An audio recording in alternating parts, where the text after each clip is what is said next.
جاتے جاتے اتنا کر رہے ہیں آپ ماشاءاللہ. نہیں، عوام کی توہین کو قانون نہیں چاہیے. پوری آئین کی سبز کتاب توہین عوام کو روکتی ہے اور اس کو یقینی بناتی ہے کہ اس کی توہین نہ کرے. اور اس کتاب کی جو تقدیس ہے اس میں کبھی کمی آتی ہے، کبھی بہتری آتی ہے، لیکن اس کی تقدیس ہی عوام کی تقدیس ہے، کیونکہ اس کے اندر وہ اصول ہیں، وہ طریقے ہیں جس کے ذریعے ہمیں عوام کے مفادات کا پارلیمان کی تضحیک سے بچنے کا اس میں کوئی طریقہ نہیں ہے، فوج کی تضحیک سے بچنے کا کوئی طریقہ نہیں ہے، عدالتوں کی موجود ہے اس کے اندر. اس کے تحت قانون سازی ہوئی ہے. قانون تو ہم یہی کہہ رہے ہیں نا کہ وہ تو اصول تو مروجہ موجود ہے، قانون سازی کر دیں. عوام ایک بڑی چھتر چھایا ہے اس ملک کی، اس کے لیے وہ اتنا ہی بڑا آئین بنایا گیا ہے کہ ان کے تمام مفادات کا تحفظ. چھتر چھایا، ہاں ایبسولوٹلی چھتر چھایا از مور لائک اٹ، کیونکہ عوام کو پھینٹی بہت پڑتی ہے. آرٹیکل 9 سے لے کے 28 تک آپ فنڈامنٹل رائٹس اٹھا کے دیکھ لیں، ہر جگہ پر عوام کی درگت بنتی ہے. تو جاتے جاتے قانون بنا دیں پلیز. طلعت صاحب، گزارش یہ ہے کہ خرم صاحب نے اپنی جگہ درست بات کہی ہے. عوام کے تحفظ کا، عوام کی عزت کے بچاؤ کا قانون بننا چاہیے. اور یہ جو ہم تحفظی قانون بناتے ہیں نا، عدالتیں توہین عدالت کا قانون بنا کے اپنی عزت بچانا چاہتی ہے. پارلیمان اگر اپنا توہین پارلیمان کا قانون بنا کے، تو اس سے عزت نہیں بچے گی. عزت بچنے کا ایک ہی طریقہ ہے کہ ہم اپنے کام کو عوام کی خواہشوں کے اور ان توقعات کے مطابق کرنا شروع کر لیں کہ لوگ خود ہماری عزت کریں. اور اس کے لیے اگر کوئی عزت نہ کرے، اگر کوئی اس قانون کو وائلیٹ کرے، تو خود لوگ اس کو مسترد کریں. دنیا کا یہی اسلوب ہے. یہ جو ہمارے ہاں ہے نا، آپ بالکل آپ درست کہہ رہے ہیں کہ ہمارے ملک میں عوام کے ساتھ بڑا، یہ سارے ترقی پذیر معاشروں میں ایسا ہو رہا ہے. ایسا نہیں ہونا چاہیے. اس کا مطلب یہ نہیں یہاں بھی ہو، نہیں ہونا چاہیے. لیکن جس کی تمثیل دے کے ہم کہہ رہے ہیں نا کہ ویسا ہمیں بن جانا چاہیے، ویسا بننے کے لیے آپ کو بھی بہت بدلنا ہے، ہمیں بھی بہت بدلنا ہے، عوام کو بھی بہت بدلنا ہے، حافظ صاحب کی کلاس کو بھی بہت بدلنا ہے. اس ملک کے تمام افراد اور اداروں کو اپنے رویے بدلنے ہیں. بسم اللہ الرحمن الرحیم. دیکھیے طلعت بھائی، بات یہ خرم صاحب نے بھی بات کی، قائد صاحب نے بھی بات کی، سینئر پولیٹیشین ہے. اگر ہم انسانیت کی بات کرتے ہیں تو انسانیت کا تقاضا کیا ہے؟ وہ ان سے ہے، ان سے کہتے ہیں الفت کو. الفت کا مطلب ہے محبت. تو اس کا مطلب یہ ہے کہ انسانیت سے محبت بغیر احترام کے ممکن ہی نہیں ہے. تو وہاں سے اس کے مفہوم سے تنوین کا دروازہ بند ہوا. کمی کہاں ہے کمزوری؟ مجھ میں ہے.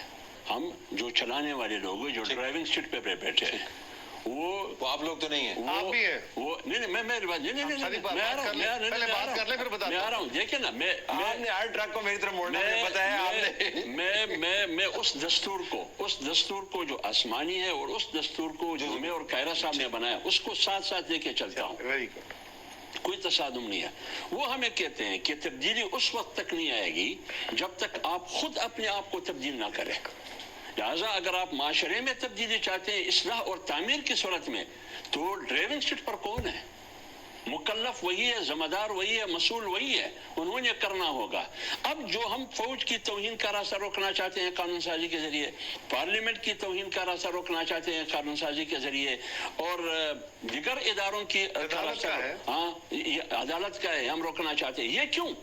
آپ نے بہت صحیح سوال کیا خرم دستگیر صاحب سے کہ فوج کی توہین کا راستہ تو آلریڈی روکا گیا ہے اور عدالت کا بھی روک، تو پھر کیا ضرورت ہے؟ امپلیمنٹیشن کے لیے سب کچھ ہو رہا ہے، کہ عمل کیوں نہیں ہو رہا ہے؟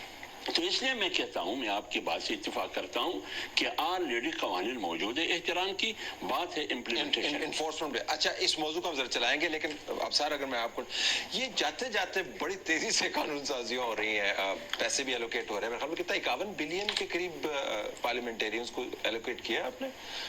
عوام کے گھر میں تو خیر بجلی کے بل 42 ارب الیکشن کمیشن کو بھی پہلی آدھی 50% پیمنٹ کر دی گئی ہے. کر دی گئی ماشاء اللہ. مطلب ظاہر ہے آپ نے الیکشن کے لیے کروانے ہیں، پہ جیتنے ہیں آپ نے الیکشن، تو پیسے تو جلدی ان کو جائیں گے. کہ جو ایشو تھا پارلیمنٹ نے یہ کمٹمنٹ ظاہر کر دی ہے کہ بھی آپ فنڈ کر رہے ہیں کہ نہیں کر رہے. فنڈامنٹل سوال یہ ہے کہ کیا اس حکومت کو جاتے جاتے اتنے فنڈامنٹل تبدیلیاں لانی چاہیے؟ نہیں، یہ آپ کے سامنے سوال ہے کہ یہ سوالات اور یہ جوابات ہمارے سب کلیشیز ہیں. اب بات آپ بھی اتنے سالوں سے ہم پوچھتے رہتے ہیں، ہم بھی بتاتے رہتے ہیں.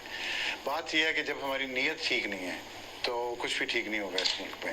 جب ایک طرف حکمران ہیں اور دوسری طرف رعایا ہیں، تو کیسے یہ اب آپ جتنی مرضی آپ ہم طنز کر رہے ہیں نا کہ عوام کی عزت کا قانون بننا چاہیے اس ملک میں، اس کو طنز ہی سمجھ رہے ہوں گے سننے والے.